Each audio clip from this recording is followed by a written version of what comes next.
You did everything right. The stockpile, the training, the bunker. So why are you about to die anyway? A lone prepper huddles beside a dying fire in a frozen wasteland. Wind howls. The last embers spit just enough light to twist the smoke into screaming skulls that vanish into the dark. No rifle, no bunker, no perfectly organized stockpile can save you if your mind fails first.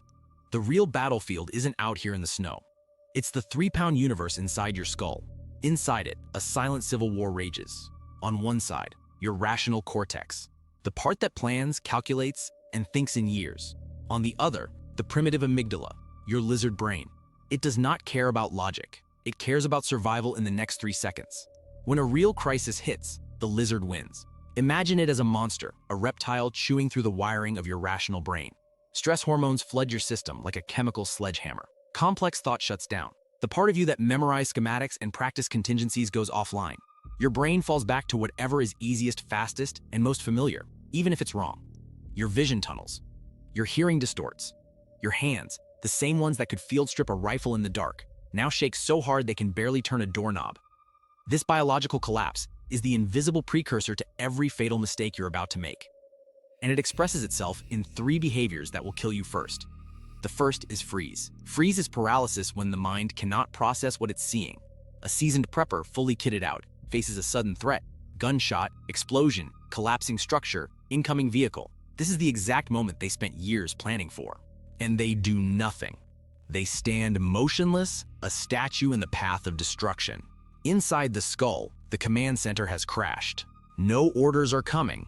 Fight and flight are offline. There is only silent, screaming stillness. Every second they remain locked in this state, the window for survival slams shut. The threat does not wait for a reboot. It closes the distance, and for all their gear and all their training, they die as a spectator inside their own body. This isn't cowardice. It's a biological betrayal. The second is flock. Freeze is individual failure. Flock is collective suicide. Picture a crowd of stick figures in a large space. An alarm sounds. Smoke appears. Someone screams. The mass begins to move. There is no plan, just direction. They surge toward the nearest exit, even if it's already clogged. They cram into a fatal bottleneck. They run toward the same staircase that everyone else is collapsing on. They sprint with total conviction toward the worst possible choice, because everyone else is sprinting there too. One person sees it. Maybe it's you. You know a side door. You know a safer route. You try to push against the flow, shout a warning, change the direction. It doesn't matter. You are a single stone against a tidal wave. The pressure of bodies, the weight of shared terror, folds you back into the stream. Your rational plan is crushed under a mass of moving flesh. You become one more stick figure in the stampede to nowhere. The third is Fable. If freeze is paralysis and flock is blind following, Fable is lethal denial. A person sits in their living room. The sky outside the window glows an unnatural orange. A thin ribbon of smoke curls under the door. The smell of burning wood creeps into the room. They remain on the couch. It's probably a controlled burn. It's just a drill. The fire department has it handled. It'll be fine. This is normalcy bias. The brain's need to believe that the world is still normal, even as it's clearly on fire. It is a soft, pleasant story layered over hard, screaming facts. The flames move fast. The air turns toxic. Exits that were open 1 minute ago are cut off the next. But inside, the story continues. I don't want to overreact. I don't want to look stupid. I'll wait. That waiting is what kills. Freeze stops you from acting. Flock makes you act the wrong way. Fable convinces you nothing needs to be done at all, until the only option left is to die where you sit. These 3 instincts, freeze, flock, and Fable, are saboteurs coded into your hardware. They will happily dismantle the most detailed survival plan you've ever written. You cannot shoot them. You cannot barricade against them. You can only out-engineer them. The weapons for that are not guns or knives, but protocols, pre-commitment and checklists. In a crisis, your mind is not the calm narrator you're using right now.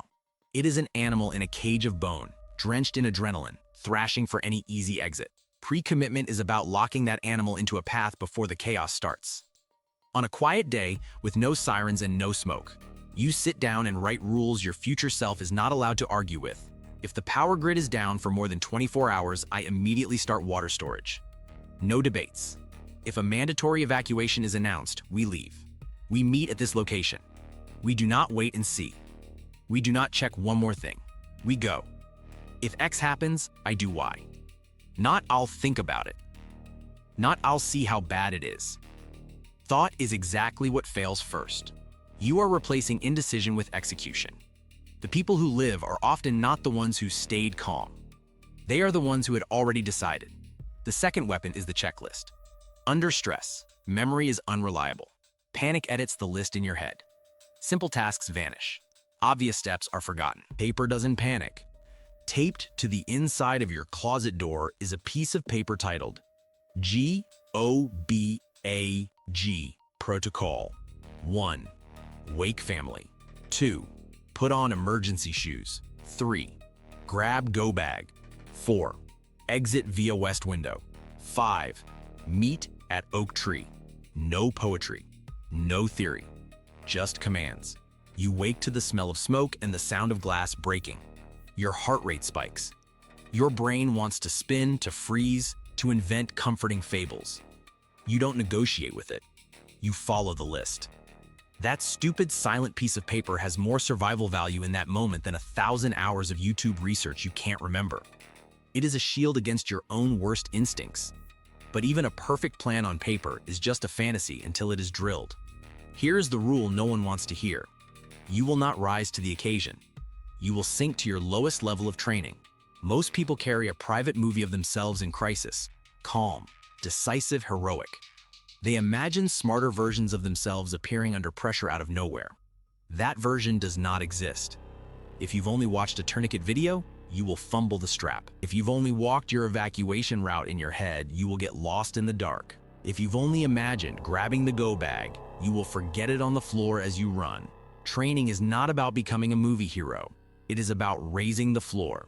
You practice until it's boring. You run the drill when nothing is wrong. You walk the route in daylight, then again in the dark. You grab the bag with your eyes closed. You teach your hands what to do so that when your mind disappears into a tunnel of fear, your body can still move. Your lowest level of training becomes your final line of defense against yourself. And when the immediate danger finally passes, the fire out, the storm moved on, the gunshots stopped, you meet the last enemy, you. You stand in front of a mirror. The room is quiet again, but the silence feels wrong. Behind your reflection is a shadow. Every mistake replayed, every hesitation magnified, every near-death moment looping. This is the part of your mind that feeds on regret, paranoia, and what-ifs. The part that can turn survival into a slow-motion collapse. The part that whispers, you froze, you followed, you lied to yourself. Next time you'll fail completely. All your gear was built for the event. Very little was built for the aftermath. The next crisis will not just test your food, your weapons, or your bunker. It will test whether you can keep your own mind from becoming the final threat.